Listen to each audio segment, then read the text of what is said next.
বিসমিল্লাহির রহমানির রহিম। এটা হচ্ছে আমার মাওয়া ঘাটের পদ্মা নদীর পাড়ের দ্বিতীয় নম্বর ভিডিও। তো নৌকা দিয়ে পদ্মা নদী এবং পদ্মা সেতু দেখার পরে ঘাটে আসছে, আস্তে আস্তে প্রায় রাত হয়ে গেছে। তো আসার পরে প্রায় খিদেও লাগছে সেই রকম। তো রেস্টুরেন্ট খুঁজতেছিলাম, তো অনেক রেস্টুরেন্ট আছে এখানে, তা আমি এটা বেছে নিলাম। দেখলাম যে এটা খুবই সুন্দর।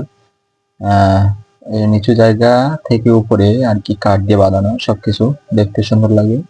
পাশে অনেক গাছপালাও আছে, খুবই সুন্দর একটা পরিবেশ, সেই জন্য এখানে আসলাম।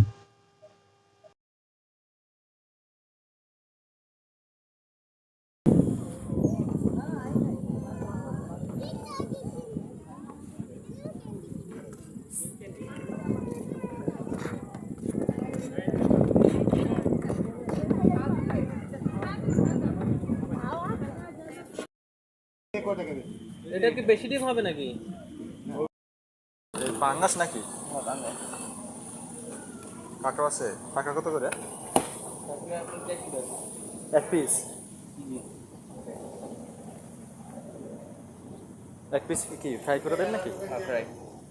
400 টাকা না? তাহলে এখন ভাই আমার হচ্ছে ইয়া দেন, কাঁকড়া দেন একটা ফ্রাই। হ্যাঁ, কতক্ষণ লাগবে? লাগবো না।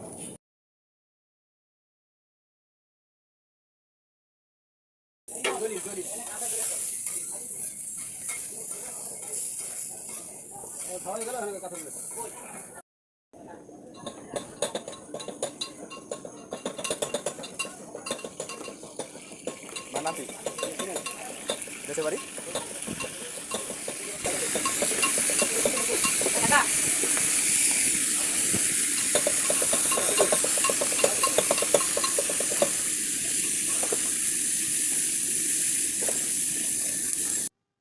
রেস্টুরেন্ট দেখতে সুন্দর, এখানে প্রায় কোল্ড ড্রিঙ্কস আছে, দধি আছে, সবকিছুই আছে। তো কোল্ড ড্রিঙ্কস আমার তেমন পছন্দ না, মোটামুটি আর কি। এটা হচ্ছে কাঁকড়া ফ্রাই, দেখতে তো ভালোই লাগতেছে, খেয়ে দেখি কি অবস্থা।